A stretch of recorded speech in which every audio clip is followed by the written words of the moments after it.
বলেছেন, আমি চাইলে এফআইআর করতে পারি বলেছেন। তাই উনাদের যদি বসতেই হয়, সমস্যা মেটাতে গেলে আলোচনার মাধ্যমেই হয়। সেক্ষেত্রে মুখ্য সচিব বা আমাদের যে রাজ্যের সাংবিধানিক প্রধান রাজ্যপাল মহোদয়ের মধ্যস্থতায় বসা উচিত। মুখ্যমন্ত্রী উৎসবে ফেরার কথা বলছেন এই আবহে। বাঙালি কি করবে সেটা মমতা ব্যানার্জি বলতে পারে না।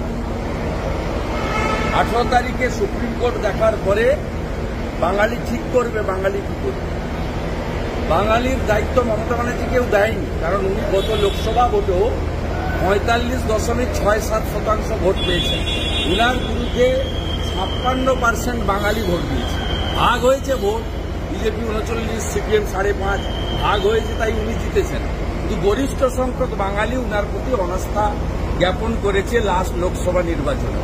স্বাভাবিকভাবে বাঙালি কি করবে সবার ঠিকা মমতা ব্যানার্জিকে দেয়নি। আমি বিজেপিকে রিপ্রেজেন্ট করি।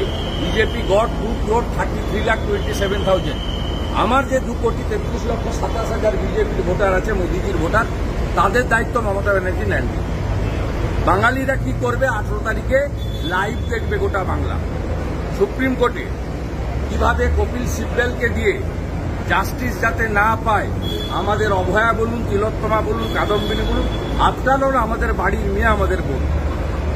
মানুষ দেখেছে কিভাবে কপিল সিব্বল সহ কোটি টাকা দিয়ে লয়ার নামিয়ে মুখ্যমন্ত্রী যাতে জাস্টিস না পায় সেই ব্যবস্থা তিনি করছেন।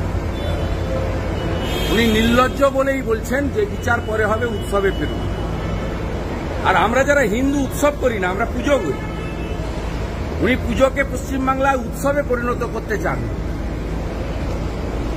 যারা আমরা প্রকৃত সনাতন হিন্দু, তারা অষ্টমীর দিন সংকল্প রাখি এবং পুষ্পাঞ্জলি দেওয়ার পরে তারপরে আমরা আমাদের যে কর্ম করি। আমাদের নবমীর দিন ধনুচি না আরতি হয় এবং দশমীর দিন মায়েরা সিঁদুর খেলা করে। সবকিছু হয় পঞ্জিকা এবং শাস্ত্র মতে। 6000 বছরের পুরনো হিন্দু ধর্ম উনি সেটাকে ধ্বংস করতে চাইছেন। তিনি মহালয়ের আগে পিতৃপক্ষে পুজো উদ্বোধনে বেরোন। পিতৃপক্ষে কোনো শুভ কাজ কোনো হিন্দু লোক করে না। পিতৃপক্ষে বাবা মা যাদের গত হয়েছে তারা গয়ায় গিয়ে পিণ্ডদান করে।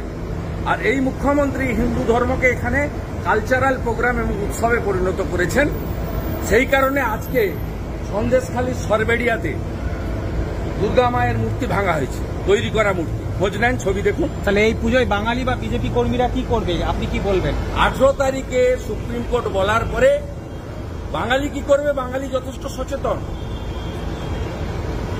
বাঙালি রাজা রামমোহন রায়, ঋষি বঙ্কিমচন্দ্র, শরৎচন্দ্র চট্টোপাধ্যায়, রবীন্দ্রনাথ ঠাকুর, বিদ্যাসাগর, সর্বোপরি রামকৃষ্ণ দেব, বিবেকানন্দ, শ্রী চৈতন্যদেবের আদর্শে বাঙালি দীক্ষিত। বাঙালির মেধা আছে, বাঙালি বিশ্ব কাঁপায়। বাঙালি কি করবে এই নিম্ন মেধার অশিক্ষিত মুখ্যমন্ত্রীকে ঠিক করার দরকার।